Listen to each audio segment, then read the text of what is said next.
제가 새로운 형태의 발전을 말씀을 드렸죠.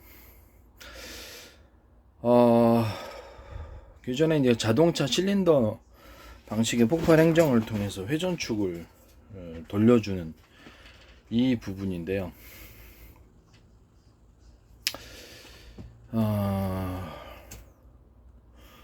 이 부분을 뭐 연료를 뭐 여러 가지 어떤 걸 써도 상관없습니다. 그러나 앞으로는 수소하고 산소를 이렇게 비율이 어느 정도가 되든지 그 정도를 가지고 이제 발전할 수 있고, 소형 발전기 안에서 이 방식을 택하는데요.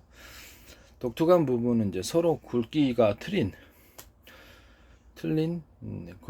구리선을 결합을 통해서 각 회사별로 틀리겠죠. 그 다음에 규모별로 틀리겠고, 결합을 통해서 파동 형태로 전기를 만든다는 겁니다. 전기를 파동 형태로. 그 주위에 이제 원통을 배치를 해가지고 그 안에 연구 자석을 집어넣어 주는데, 이 연구 자석을 또 서로 두께가 틀린 금속을 두께가 틀린 연구 자석을 배치를 한다는 이 점이 이제 독특한 부분이 되겠습니다. 전 세계 없는 이제 특허 부분이 되겠습니다. 이 두 부분. 그래서 어떤 방식으로 가든 이렇게 발전하든 간에 회전축을 돌려가지고 연구 자석과 그 반응을 해서 전기를 만드는 이 부분에서 이 기술이 들어가면 제 기술을 전 세계 지적 재산권과 기술을 침해하는 부분이 되겠습니다. 전기가 이제 파동 형식으로 만들어지되 서로 두께가 틀린 연구 자석을 통해서 만든 연구적 안에서도 교류의 반응이 일어나게 됩니다. 그래서 이것과 결합이 이제 되면은 거기서 전기가 많이 생산되는 현상이 일어나게 됩니다. 연구 자석도 서로 두께가 틀리게 2개나 3개, 4개, 뭐 10겹도 상관없어요. 100겹도 상관없습니다.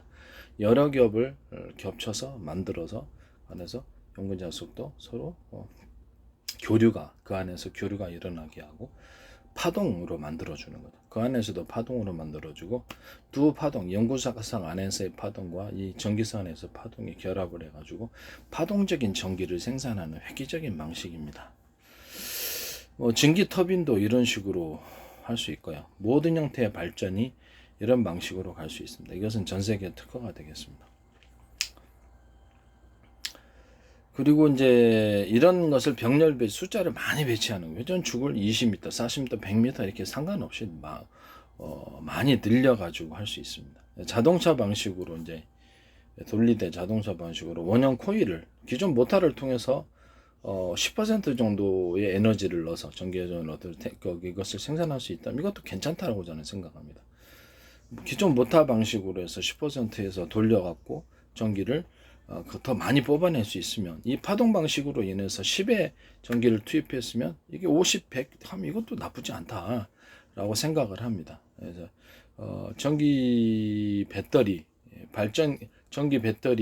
전기를 동원해도 되고, 전기를 어디서 끌어와도 되고, 전기를 좀 소규모 투입해서 물 한 바가지 부어갖고 파동 형식으로 전기를 만들어내면 훨씬 더 이익이면 그 방식의 발전도 하나의 제 기술 지적 재산과 특허가 되겠다라는 것입니다.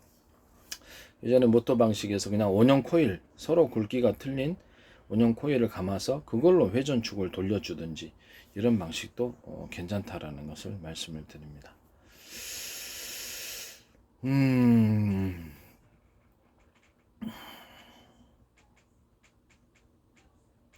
아니면 이런 방식도 괜찮아요. 안에 이 회전축에다가 연구 자석을 몇 겹으로 서로 굵기가 틀린 연구 자석을 붙여주고, 여기다 붙여서 결합을 하고 그 위를 원통형으로 해서 구리 코일을 좀 더 많이 감는 방식입니다.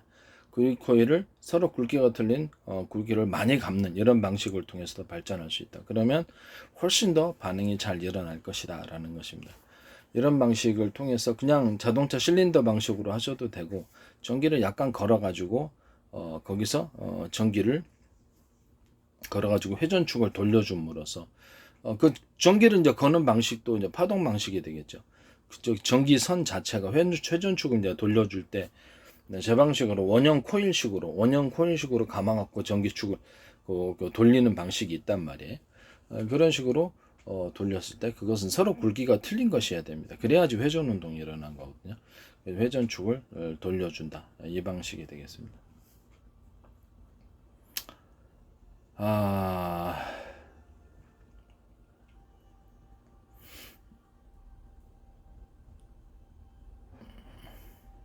뭐 그 반대로 해가지고 회전축 자체 서로 굵기가 틀린 구리선을 많이 배치해 놓고 그 위에 딱 원통형에다가 연구 자석을 서로 여러 겹 두께가 틀리니까 연구 자석을 배치하는 이 반대 방향도 있습니다.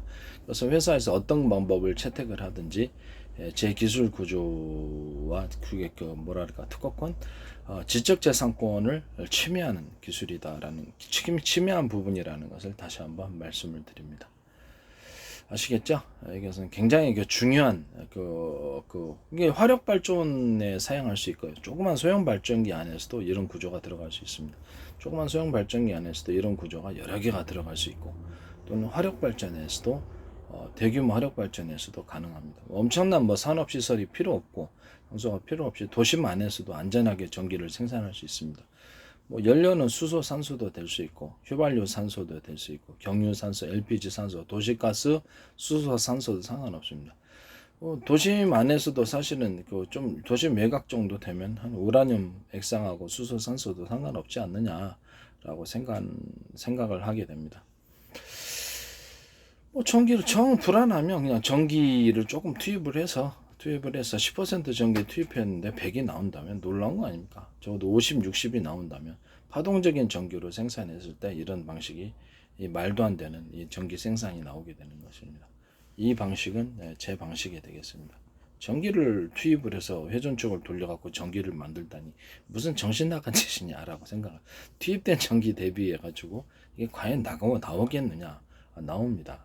나옵니다. 그래서 전 세계 지적재산권 이런 제 기술 침해에 대해서 다시 한번 말씀을 드립니다.